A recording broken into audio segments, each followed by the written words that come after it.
వీక్షకులందరికీ నమస్కారం. ఫిబ్రవరి మాసంలో మీకు ఏ విధమైనటువంటి గ్రహస్థితి కలగబోతూ ఉన్నది అనేటువంటి విషయాన్ని మనం ఈ వీడియో ద్వారా క్లుప్తంగా తెలుసుకునేటువంటి ప్రయత్నం చేద్దాం. జనవరి నెలలో సంక్రమించినట్టే ఫిబ్రవరి మాసంలో కూడా పంచగ్రహ కూటమి, షడ్గ్రహ కూటమి సంభవించడానికి కూడా అవకాశం ఉన్నది. అయితే ఈసారి మకరంలో కాకుండా కుంభరాశి యందు ఈ పంచగ్రహ కూటములు ఇవన్నీ కూడా ఏర్పడబోతూ ఉన్నాయి. అలాగే ఫిబ్రవరి మాసంలో ఉండేటువంటి గ్రహస్థితిని గనక మనం ఒక్కసారి గమనిస్తే మిథున రాశి యందు గురుడు సంచరిస్తూ ఉన్నారు.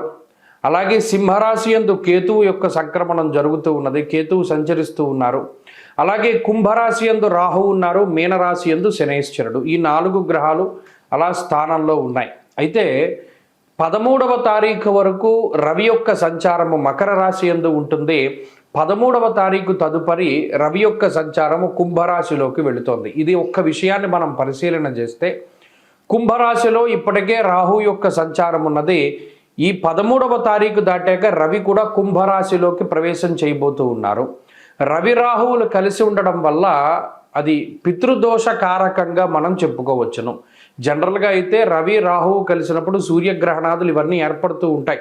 అయితే ఈసారి మన భారతదేశంలో ఏ గ్రహణాలు కూడా ఇప్పుడు కనబడడం లేదు. కాబట్టి గ్రహణ సంబంధమైన విషయాలపై మనం భయపడవలసినటువంటి అవసరం లేదు. కానీ ఇక్కడ రవి రాహువులు కలిసి ఉంటే పితృదోషము వస్తుంది. ఈ 13వ తారీఖు తదుపరి ఫిబ్రవరి మాసంలో ఎవరైతే జన్మించబోతూ ఉన్నారో ఆ శిశువుల పైన ప్రభావం పడుతుంది. అందువల్ల ఎవరైనా ఫిబ్రవరి మాసంలో ఏదైనా సిజేరియన్ ముహూర్తాలు వీటి గురించి అడిగేటువంటి వాళ్ళు చాలామంది ఉంటారు. వాళ్ళకి సూచనప్రాయంగా ఒక మాట ఏమిటి అంటే 13వ తారీఖు లోపులో వీలుంటే కొంచెం పరిస్థితులు అవి సానుకూలంగా ఉంటే ఈ సిజేరియన్ అవి కూడా ముహూర్తాలు మీరు చేసుకోవచ్చును.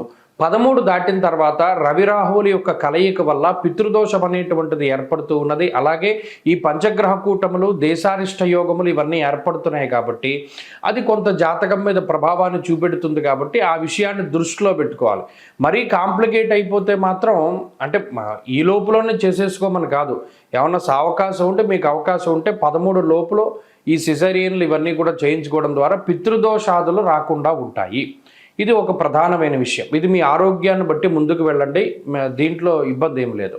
ఇంకొకటి ఏంటి అంటే శుక్రబుధులు కూడా కుంభరాశి అంతే సంచరించబోతూ ఉన్నారు. అంటే ఇక్కడ 4 గ్రహాలు, రాహుగ్రహము, రవిగ్రహము, శుక్రగ్రహము, బుధగ్రహము, వీటితోటి చంద్రుడు కలిసిన లేదా ఈ మాసం చివరిలోనే కుజుడు కూడా కుంభంలోకి వెళ్ళబోతూ ఉన్నారు. ఈ 5 గ్రహాలు వెరసి చంద్రుడితోటి కలిపి షడ్గ్రహ కూటమి కుంభరాశిలో ఏర్పడబోతూ ఉన్నది. కాబట్టి ఈ గ్రహస్థితి వల్ల ఈ మాసంలో అటు దేశకాలమాన పరిస్థితులు ఎక్కువగా ప్రభావితం చెందబోతూ ఉన్నాయి.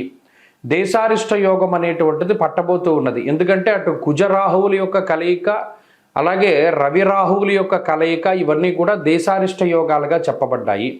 ఈ సందర్భాల్లో ఎక్కువగా అగ్ని ప్రమాదాన్ని సూచించేటువంటి విషయాలు, అలాగే వాయుతత్వ రాశి యందు ఈ గ్రహస్థితి ఏర్పడుతూ ఉన్నది. కాబట్టి అతి వేగంగా వీచేటువంటి గాలుల వల్ల కానీ లేదా గాలి ద్వారా స్ప్రెడ్ అయ్యేటువంటివి ఏమైనా ఉంటే గ్యాస్ ద్వారా వచ్చేటువంటి విపత్తులు లేదా అగ్ని సంబంధమైనటువంటి విపత్తులు, వాయు సంబంధమైనటువంటి విపత్తులు ఏర్పడడానికి అవకాశం ఉంటుంది.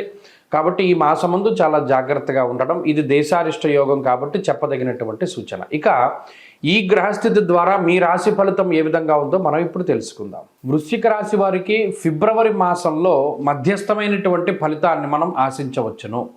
జనవరి మాసంలో ఉపజయ స్థానమైనటువంటి తృతీయ స్థానంలో పంచగ్రహ కూటమి ఏర్పడితే ఇప్పుడు చతుర్థ స్థానమందు పంచగ్రహ కూటమి ఏర్పడుతూ ఉన్నది.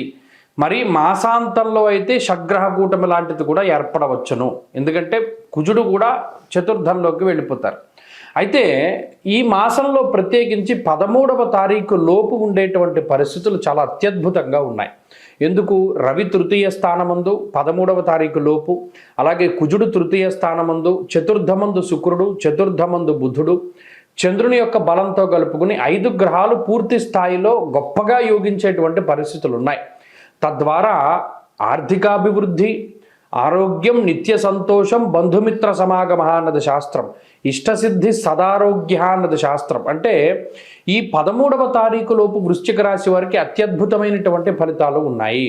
ఆర్థికాభివృద్ధి ఉంటుంది, ఆరోగ్యాభివృద్ధి ఉంటుంది, సంతానాభివృద్ధి ఉంటుంది, కుటుంబపరమైనటువంటి ఎదుగుదల ఉంటుంది, పాజిటివ్గా ఉండగలుగుతారు. ప్రతిదీ కూడా చాలా సాహసోపేతమైనటువంటి విధానంలో ముందుకు వెళ్ళగలుగుతారు. అన్నిట్లోనూ కూడా విజయాన్ని సాధించగలుగుతారు.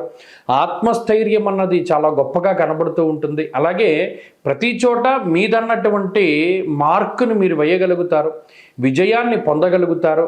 అన్నిట్లోనూ కూడా చక్కటి పరిపూర్ణమైనటువంటి శుభ ఫలితాలను పొందగలుగుతారు. ఈ 13వ తారీఖు దాటాక చతుర్థములకి రవిగ్రహం వెళ్ళబోతూ ఉన్నారు.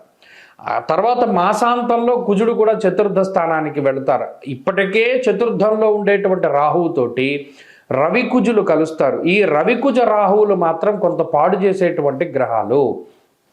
ఏ రకంగా జాగ్రత్తగా ఉండాలి?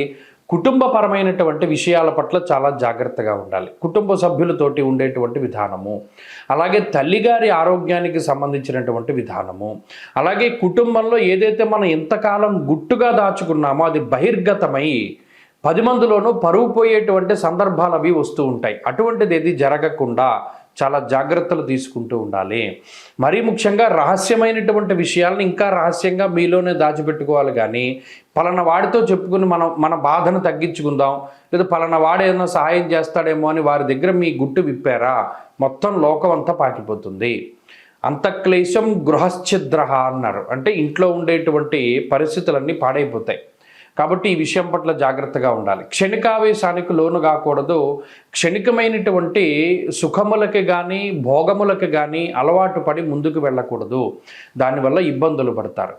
అలాగే విద్యా సంబంధమైన విషయాల్లో ఇబ్బందులు, లేదా ఉద్యోగ వ్యాపారాలకి సంబంధించినటువంటి విషయాల్లో కూడా నిర్ణయం తీసుకునేటప్పుడు చాలా జాగ్రత్తగా ఉండడం చెప్పదగినటువంటి సూచన. మరీ ముఖ్యంగా వాహనాలకి సంబంధించినటువంటి ప్రయాణాలు చేసేటప్పుడు జాగ్రత్తగా ఉండడము. ఇవన్నీ కూడా 13 దాటాకే, 13 లోపు అసలు ఏ విధమైన ఇబ్బందులు లేవు.